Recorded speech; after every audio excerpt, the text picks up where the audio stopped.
आज हम सब के सामने एक सवाल रख रहा हूं मैं, मसीह जीवन में आत्मिक उन्नति कैसे करूं? हम सब की जरूरत है उन्नति करना, बढ़ना। जैसे कोई भी पौधा लगा दिया जाना काफी नहीं होता, बल्कि उसको सींचना है, हर दिन पानी देना है, उसकी रखवाली करना है, उसमें खाद डालना है।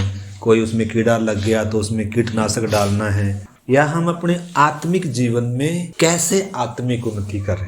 आत्मिक उन्नति का मतलब परमेश्वर को और जानना, और विश्वास में मजबूत होना, और अपने रिश्ते को परमेश्वर के साथ गहरा करना। इतना गहरा कि जैसे पौलुस कहता है, कौन मुझे मसीह के प्रेम से अलग करे? चैलेंज दे रहा है, कह रहा है क्या बीमारी, क्या जोखिम, क्या तलवार, क्या नंगाई, दुनिया में कोई भी ताकत, मौत भी मतलब क्या नहीं कर सकती। मौत एक ऐसी चीज है सबको जुदा कर देती है, मौत एक ऐसी चीज है। लेकिन मसीहत में मौत भी क्या नहीं कर सकती एक व्यक्ति को प्रभु से अलग।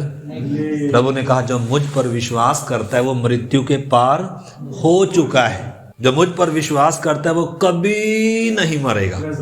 छोटी बात नहीं है ये, बहुत करोड़ों अरबों रुपयों से कीमती है ये चीजें, हमें समझ में आना है। तो मैं अपने परमेश्वर के साथ के उस संबंध में उसको कैसे पक्का करूं, कैसे मजबूत करूं, कैसे और उसको प्यार करूं, कैसे और मैं उस पर आश्रित हूं, क्या करना पड़ेगा मुझे? मसीह जीवन मतलब भक्ति नहीं है, चलो जी जैसे लोग कीर्तन में जाते हैं या पूजा पाठ करते हैं, कहीं सत्संग में जाते हैं, कहीं कीर्तन में जाते हैं, ये कुछ ऐसा नहीं ऐसा तो नहीं है ना।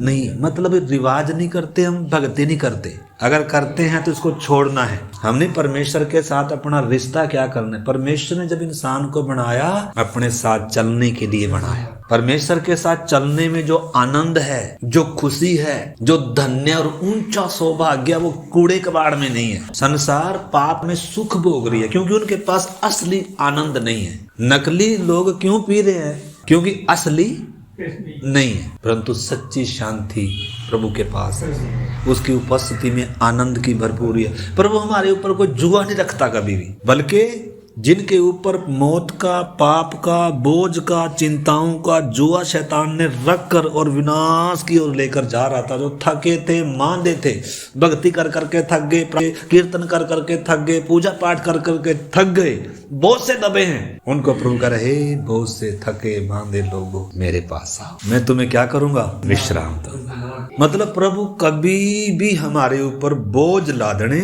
नहीं। मसीह जीवन, प्रार्थना, संगति, वचन कभी बोझ नहीं है। हाँ वचन सीखते हैं, हाँ इसमें निश्चय है कि इसमें मेहनत है। जैसे हम रोटी खाने के लिए, पैसा कमाने के लिए, रोटी बनाने के लिए मेहनत करते हैं कि नहीं करते हैं? अपने आप हो जाएगा। देखो इस मिट्टी के तात्कालिक जीवन के लिए या थोड़े समय के लिए जो शरीर मिला, जो आज है कल खत्म होने वाली चीज है, इसके लिए हम जान मार देते हैं। शरीर एक मिट्टी का बर्तन है जिसमें हम रह रहे हैं, ये थोड़े समय के लिए मिला, ये नहीं है असली। शैतान ने ध्यान आत्मा और प्राण से हटाकर किस पर लगा दिया? इंसान का ध्यान शरीर पर। लेकिन प्रभु शरीर पर से हटाकर किधर लगा रहा है? आत्मा और प्राण है वास्तव में हम असली उसका उद्धार, उसको सच्ची शांति। शरीर में कष्ट भी होगा ना, अगर अंदर शांति है, अंदर आनंद है, तो आराम से चल सकते हैं। लेकिन अगर अंदर भी शांति ना हो, आनंद ना हो और बाहर भी कष्ट हो, दुख तकलीफ, तो देखो जीवन का हिस्सा है। प्रभु ने कभी नहीं कहा मेरे पास जो मेरे पीछे चलेगा उसको कभी दुख तकलीफ या समस्या नहीं आएगी। प्रभु ने कहा आएगी, बल्कि मसीह के पीछे चलने से थोड़ा ज्यादा ही आती है, क्योंकि प्रभु ने हमें बनाना है। निराश नहीं होना सुनकर। जब एक व्यक्ति प्रभु में जड़ पकड़ देता है ना, फिर वो उन दुखों में निराश नहीं होता, बल्कि वो उसको मसीह के साथ चलने के लिए, अनंत राज्य के लिए, आत्मा में बढ़ने के लिए वो क्या करती हैं? उस व्यक्ति को तैयार करती हैं। आत्मिक जीवन में बढ़ने के लिए, उन्नति करने के लिए मैं क्या करूं? हमारे सामने एक सवाल है, क्योंकि ये तो सबकी क्या है, मेरी भी जरूरत है। और उन्नति करना, और प्रभु के नजदीक आना, और उस पर आश्रित होना, क्योंकि एक ही दम आता नहीं है। और आगे जाने के बाद और आगे, मतलब पौलुस परमेश्वर का दास कह रहा है मैं उसको और जानूं, मैं उसको प्राप्त करूं, ठीक है, मैं उस पद तक पहुंचूं।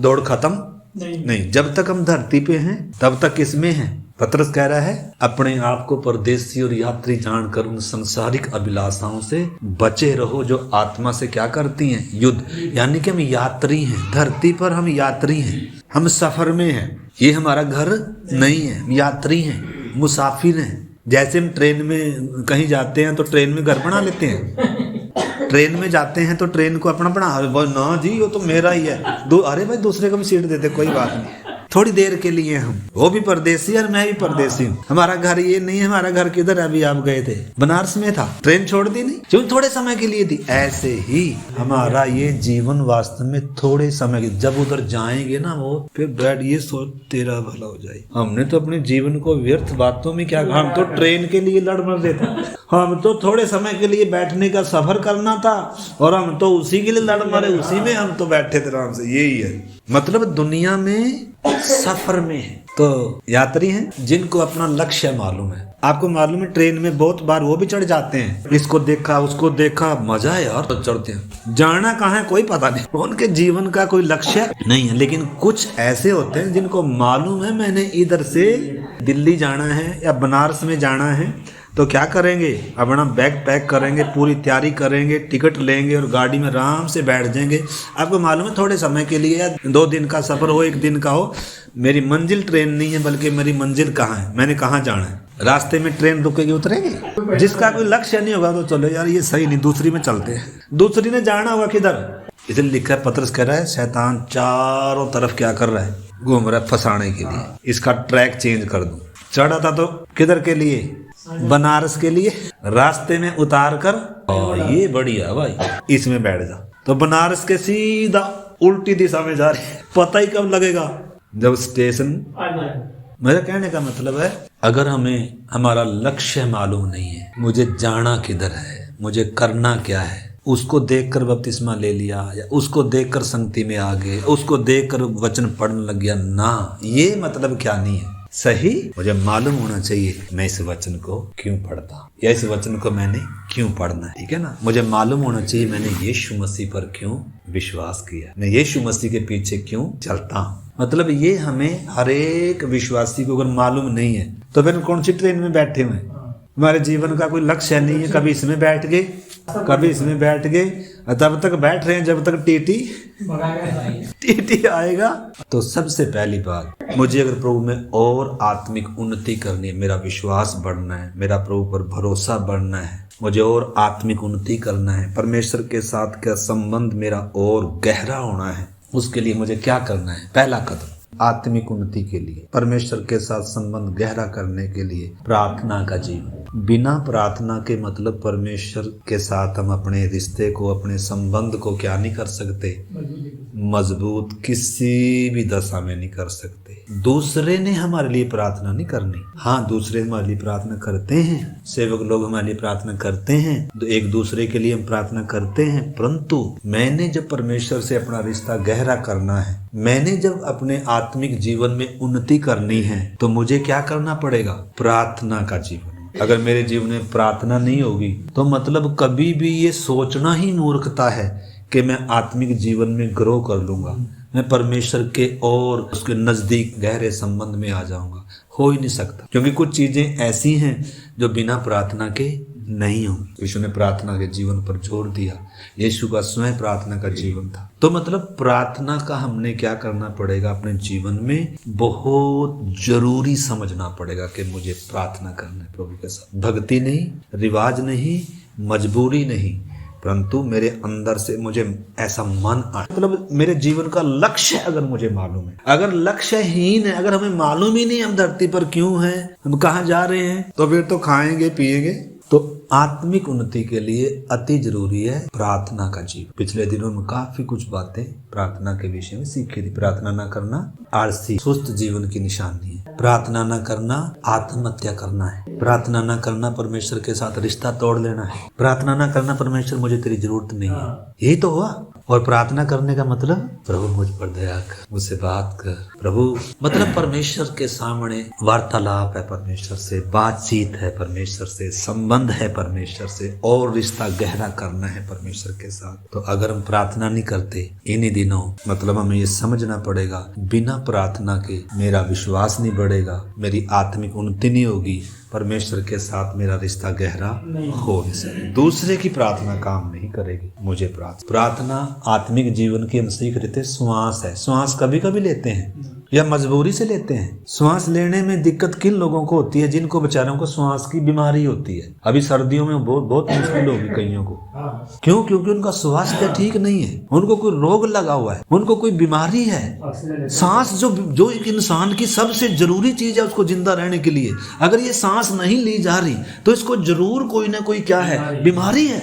जब तक उस बीमारी का इलाज नहीं होगा इससे श्वास लिया नहीं जाएगा। इसके लिए तो श्वास लेना बहुत क्या हो रहा है, मुश्किल हो रहा है। तो हमने समझना मेरे प्यारे भाई बहन, जिंदा रहने के लिए श्वास अति जरूरी है। परमेश्वर के साथ संबंध बनाए रखने, गहरा करने के लिए हमारी प्रार्थना बहुत जरूरी है। तो इसे भक्ति नहीं समझें, इसे मजबूरी नहीं समझें, ये हमारी जरूरत है, इसको जरूरत समझना है। अन्यथा हम कभी क्या नहीं करेंगे, आत्मिक उन्नति परमेश्वर के साथ और गहरे में नहीं जाएंगे। पहला 3:9-5 पढ़ो। देखो, प्रार्थना माध्यम है परमेश्वर के साथ अपना संबंध गहरा बनाने के लिए। निरंतर प्रार्थना में लगे रहो। निरंतर, सप्ताह में एक ही दिन नहीं। जैसे शरीर में जिंदा रहने के लिए, उसके लिए सबसे पहली जरूरत क्या है? श्वास है। श्वास में होता क्या है? परमेश्वर ने पेड़ पौधे बना रखे ना, क्यों बना रखे? ये हमें ऑक्सीजन देते हैं। हम क्या छोड़ते हैं बाहर? Carbon dioxide. हमारे मिट्टी के शरीर को जिंदा रखने के लिए परमेश्वर ने पूरा सिस्टम बना रखा हमारे लिए, उसके बिना हम जिंदा रह ही नहीं सकते। इसलिए हमें बनाने से पहले पेड़ पौधे बनाए, क्योंकि हमारा मिट्टी का शरीर उस पर निर्भर है। लेकिन हमारा प्राण और हमारी आत्मा का जो जीवन है, आत्मिक जो जीवन है, वो परमेश्वर पर निर्भर है। जैसे हम इससे ऊर्जा पाते हैं, उसी प्रकार हर दिन हमने परमेश्वर से क्या पानी है?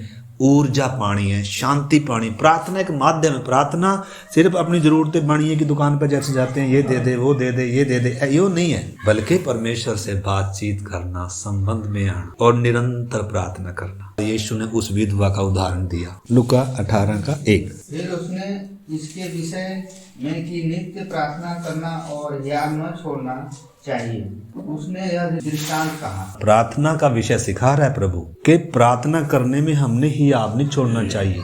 हम बहुत बार प्रार्थना जब नहीं सुनी जा रही है ना, तो मतलब हम प्रार्थना करना ही छोड़ देते। लेकिन इस विधवा ने क्या नहीं किया?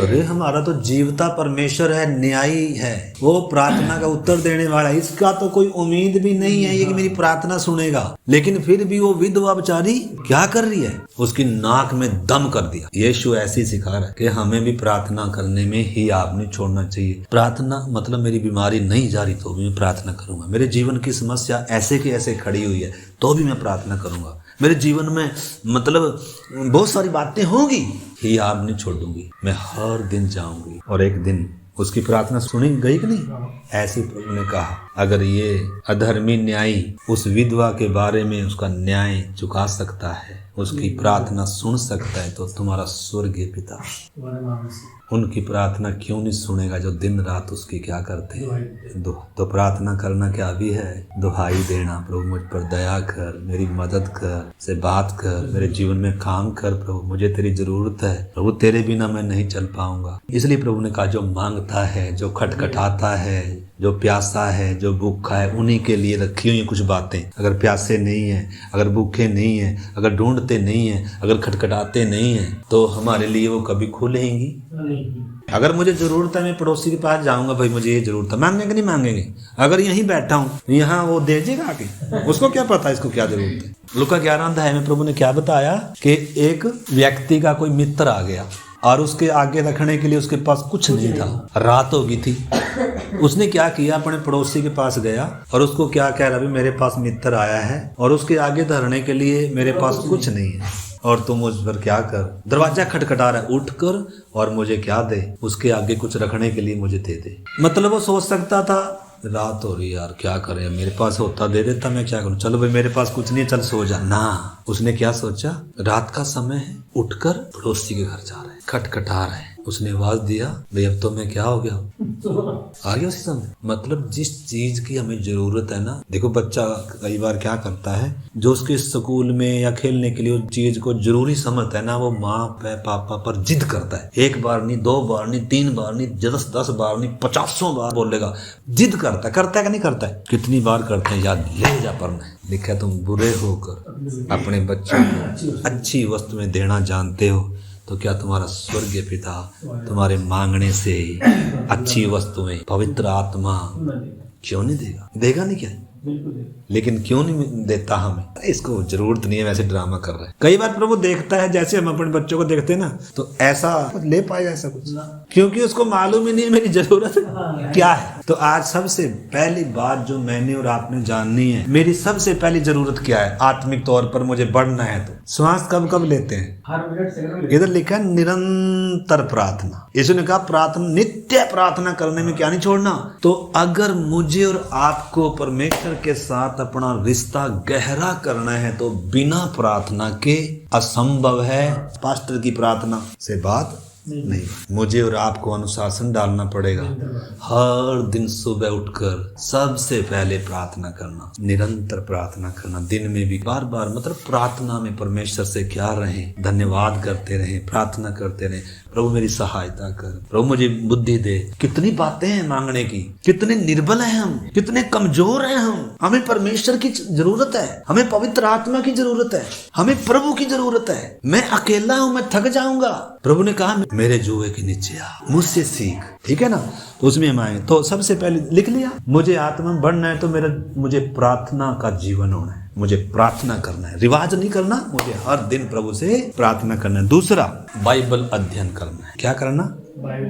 बिना वचन के, बिना बाइबल अध्ययन के मैं और आप कभी भी जिंदा नहीं रह, जैसे श्वास के बिना जिंदा नहीं रह सकते, ऐसे ही बिना, यीशु ने कहा मनुष्य केवल रोटी से जिंदा नहीं रहेगा। रोटी हमारे शरीर को जिंदा रखती है, लेकिन ये वचन हमारी आत्मा को जिंदा रखता है। ये मेरी आत्मा का भोजन है। हर दिन मैंने बाइबल को रिवाज के तौर पर नहीं पढ़ना, हर दिन मैंने कोई मजबूरी से नहीं पढ़ना, जल्दी जल्दी में नहीं पढ़ना, बल्कि वचन का अध्ययन करना है, वचन का मनन करना है, उस पर विश्वास करना है। मेरे लिए लिखा है, ये मेरी आत्मा का भोजन है। तो दूसरा काम वचन। मैं और आप जब तक इसे आत्मिक दूध नहीं समझेंगे, जब तक ये खजाने के तौर पर हमें नहीं लगता, आपको मालूम है ये खजाना है। जिनकी बुद्धि बंद है उनके लिए तो क्या है, सिर्फ ऐसी दूसरी किताबों की तरह एक किताब है, परंतु ये किताब नहीं है, ये खजाना है। इसमें भंडार है,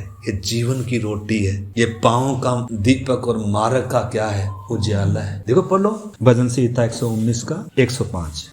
तेरा वचन मेरे पाँव के लिए दीपक और मेरे मार्ग के लिए उजाला है। सबसे पहली बात हमने देखा, ये वचन मेरी आत्मा का रोटी है, भोजन है। दूसरा पत्रस 2:2 में लिखा है, नए जन्मे बच्चों की तरह निर्मल और आत्मिक दूध की या इस वचन की क्या करो, लालसा करो, ताकि तुम बढ़ते जाओ, आत्मिक उन्नति करते जाओ, परमेश्वर के प्रेम में गहरे और बढ़ते जाओ। हमें बढ़ना है। पौधा लगा लिया काफी नहीं है, उद्धार पा लिया काफी नहीं है, बपतिस्मा ले लिया काफी नहीं है ना, काम शुरू हुआ है। तो हमने समझना है, वचन ही मुझे रास्ता दिखाएगा, मेरे पाँव का दीपक है, मेरे मार्ग का उजाला है, ये रोशनी देगा, मुझे ठोकर खाने से बचाएगा, मुझे कीचड़ में पाँव रखने से बचाएगा, मुझे भटकने से बचाएगा। इसलिए मैं वचन को, क्या दाऊद कहता है, तेरा वचन मेरे लिए क्या है, मार्ग का। मार्ग में जाएंगे तो रास्ते में घुप अंधेरा है, अगर उजाला नहीं, ये वचन है, वचन की टॉर्च कि कहाँ जाना है, कैसे जाना है, किधर से जाना है, गड्ढा तो नहीं है, कीचड़ तो नहीं है, कांटे तो नहीं है, 2 रास्ते तो नहीं है, ये रास्ता सही भी है कि नहीं है, इधर लाइट मार के देखते हैं। तो उसके लिए ये वचन है हमारे पास। बिना इसके हम लक्ष्य तक, और बिना इसके आत्मिक पोषण भी है। तो ये खजाना है, मोती है, मोहरों से बढ़कर है, सोने चांदी से बढ़कर है। वो तो नाशवान वस्तु है जो दुनिया बटोर रही है, परंतु ये जो, जब इसकी कीमत हमें मालूम चलेगी तो फिर हम मजबूरी से नहीं पढ़ेंगे, फिर हम रिवाज के लिए नहीं पढ़ेंगे। और बिना ये मन आए, बिना ऐसी भावना आए, और बिना ये प्रयास किए, और बिना इसमें टेस्ट लिए हम आत्मिक उन्नति कर भी नहीं सकते। मसीह जीवन परमेश्वर के साथ संबंध है, परमेश्वर के साथ मुझे चलना है। मुझे कैसे चलना है, मेरा परमेश्वर का स्वभाव क्या है, मेरे जीवन की कमजोरियां क्या है, मुझे मालूम होना है। कौन सी कमजोरी मुझे परमेश्वर से दूर कर सकती है, शैतान कौन सी परीक्षा लाएगा, शैतान या संसार कैसे रुकावट डाल सकता है। हाँ, जैसे जैसे हम बढ़ते हैं, वचन सीखें, तब हमें क्या मालूम चलता है, कोई हमारा विरोधी है, ये भी मालूम चलता है। विरोधी कैसे आता है, मेरे जीवन में भी क्या क्या बातें हैं जो मुझे क्या कर सकती हैं, तो वचन हमें क्या करेगा, स्पष्ट करेगा। लिखा संपूर्ण पवित्र शास्त्र परमेश्वर की प्रेरणा से रचा गया, जिसमें ताड़नाएं भी हैं, वचन ताड़ना भी करता है, ये शिक्षा भी है, उपदेश भी है, और ये क्या भी है, हमारे लिए 4 बातें, ताड़ना, सुधारना, शिक्षा के लिए लाभदायक, और उपदेश। भोजन भी है, दूध भी है, मधु से मीठा भी है, सोने से, चांदी से, मोहरों से बढ़कर भी है। इसका टेस्ट कितना, ये नया जन्म देता है, ये ठोकर लगने से बचाता है, ये मुझसे बात करता है। इसके द्वारा मैं परमेश्वर की योजना को जानता हूँ, इसके द्वारा मैं परमेश्वर को सुनता हूँ, इसके द्वारा मैं अपनी आत्मिक जीवन को देख रहा हूँ, ये दर्पण भी है। तो अगर वचन मनन नहीं करते, देखो शैतान यही चाहेगा, आप प्रार्थना बंद कर दे, बाइबल अध्ययन करना बंद कर दे। शैतान की मर्जी हम बड़ी आसानी से क्या कर लेते हैं, उसकी पूरी। वो बोला कितना अच्छा है, देखो मेरी मर्जी पर चल रहा, प्रार्थना भी नहीं करता और वचन भी, तो किसकी मर्जी पूरी कर रहे, परमेश्वर की मर्जी है, प्रार्थना करें, परमेश्वर की इच्छा है, हम उसका वचन सुने, वचन पढ़े, क्योंकि मनुष्य है केवल रोटी से जिंदा नहीं। देखो मत्ती 4:4। यीशु ने उत्तर दिया, लिखा है, मनुष्य केवल रोटी से ही नहीं परंतु हर एक वचन से जो परमेश्वर के मुख से निकलता है जीवित रहेगा। वचन रोटी है, वचन जीवन है, वचन से ही हमारी आत्मिक उन्नति हो सकती है। वचन हमारा भोजन है, हमारी आत्मा की रोटी है। हर दिन वचन को पढ़ना है। जैसे इजरायलियों को परमेश्वर ने हर दिन जिंदा रखने के लिए मरुभूमि में स्वर्ग से मन्ना दिया था, ये स्वर्ग का मन्ना है हमारे लिए। हर दिन इसको बटोर कर क्या करना है, खाना है। जैसे हम पैसा या बाहर अपनी शरीर की वस्तुओं को बाहर से कमा कर तो बटोर कर लाते हैं ना, बना कर खाते हैं ना, फिर मेहनत है कि नहीं है। तो अगर शरीर के लिए मेहनत कर सकते हैं हम, तो किसके लिए भी कर सकते हैं, कर सकते हैं कि नहीं कर सकते। हम पैसा कमाने के लिए पूरा ओवर टाइम भी लगा लेगा रमेश भाई, और संडे को भी किधर जा रहे हैं। लेकिन जब आत्मिक भोजन बटोरने की बात आती है, मन्ना बटोरने की बात आती है, तो हम सोए पड़े हैं। प्रभु ने मन्ना कितने बजे दिया था बटोरने के लिए? हाँ, सूरज उगने। आपने अपनी आदतों को क्या करना होगा, सो लिए तेरे मिस्र में गुलामी के देश में थे तुम, बहुत सो लिए, लेकिन प्राथमिकता किसको दो, सोने को थोड़ा। हाँ, सोना है हमने, नींद बहुत जरूरी है, खाना बहुत जरूरी है, लेकिन सब चीजें मनुष्य केवल इसी से थोड़ा जिंदा रहेगा। रोटी के लिए हम इतना मेहनत करते हैं, पैसे के लिए हम इतना मेहनत करते हैं। देखो ना, दुनिया भक्ति कर रही है, कितनी कितनी दूर दूर तक यात्रा कर रहे हैं, पैसा लगाकर जा रहे हैं। हम तो कभी कितने दिनों की प्रार्थना में जाए। ये स्टेप है आत्मिक उन्नति के लिए, अभी आएंगे उसमें भी। तो पहला स्टेप प्रार्थना का जीवन, दूसरा स्टेप बाइबल अध्ययन, बाइबल को मनन करना है, क्योंकि बाइबल मेरे लिए सब कुछ है। वचन भोजन है, दर्पण है, दूध है, उजियाला है। वचन से परमेश्वर मुझसे बात कर रहा है, वचन से मैं अपनी आदतों को जान रहा हूँ। वचन दर्पण भी है, वचन में परमेश्वर ने मेरे लिए योजना क्या रखी है, वचन से सुनकर ही, वचन पढ़कर ही मैं जान सकता हूँ। अगर वचन नहीं पढ़ता तो मैं कुछ नहीं। तो करेंगे कि नहीं करेंगे? नहीं करेंगे हमें कोई बुद्धिमान कहेगा। हर एक ने, मैंने और आपने, मेरी जरूरत है, समझना, प्रभु मेरी जरूरत है, वचन मेरी जरूरत है, प्रार्थना मेरी जरूरत है। नहीं करूंगा तो मैं मरूंगा, मैं आत्महत्या कर रहा हूँ, मैं परमेश्वर के साथ अपने संबंध को तोड़ रहा हूँ। आप ऐसा अपने आप से हर दिन बोलना, मैं आत्महत्या करने का प्रयास कर रहा हूँ, बाइबल ना पढ़कर, प्रार्थना ना कर कर मैं परमेश्वर के साथ अपने रिश्ते को या अपने आत्मिक जीवन को खराब कर रहा हूँ। आत्महत्या कौन करते हैं? समझदार करता है? कोई नहीं करेगा। जब मूर्ख है वो सोचते हैं आगे मोबाइल ले जाइए, अगर वहाँ टावर हो तो फोन करके बताना। मरने के बाद धनवान वहां से कॉल कर रहे हैं अब्राहम को, कह रहे हो एक बार मौका और दे दे। बोला ना भाई, अब तो मौका ही खत्म हो गया, अब तो मौका ही नहीं है भाई, तेरे पास था वो वचन। धनवान के घर में बाइबल थी कि नहीं? 27 से पढ़ो। उसने कहा, तो हे पिता, मैं तुझसे विनती करता हूँ कि तू उसे मेरे पिता के घर भेज, क्योंकि मेरे 5 भाई हैं, वह उनके समान इन बातों की गवाही दे। ऐसा ना हो कि वे भी इस पीड़ा की जगह में आएं। अब्राहम ने उससे कहा, उनके पास तो मूसा और भविष्यवक्ताओं की पुस्तकें हैं, पुस्तकें बाइबल है कि नहीं? वे उनकी सुने। क्या बाइबल तो घर में रखी है भाई, बाइबल रखने से लाभ भी नहीं, जब तू पढ़ता ही नहीं तो उसका क्या फायदा? अगर नहीं पढ़ते तो महामूर्ख हैं हम। अरे बाइबल पढ़ो, प्रार्थना करो प्रभु से। आत्महत्या कर रहे हैं, परमेश्वर के साथ संबंध तोड़ रहे हैं। इतना खजाना परमेश्वर ने हमारे हाथ में दिया, घर में बाइबल रखी हुई है, हमारी भाषा में रखी हुई है, हमें मार्गदर्शन करेगी, हमारी आत्मा का पोषण करेगी, लेकिन हम क्या नहीं कर रहे? बाइबल ना पढ़ना महामूर्खता है, प्रार्थना ना करना महामूर्खता है। बाइबल को अध्ययन करना पड़ेगा, मनन करना पड़ेगा, वचन को पढ़ना है मेरे प्यारे भाई बहनों। इसलिए संडे स्कूल रखा हुआ है, टीचर रखे हुए, हर दिन हमें पूछ रहे हैं। जो वचन नहीं पढ़ता, जिसको वचन सुनना, पढ़ना, समझना, अपनी जरूरत फील नहीं हो रही, इसका मतलब है वो कहाँ तक, यहाँ तक तो नहीं भरे हुए। जब हर दिन हमें जैसे शरीर में हर दिन भूख लगती है, सुबह खाया, दोपहर को भी खाएंगे ना, अच्छा दोपहर को खा लिया, शाम को खाएंगे कि नहीं खाएंगे?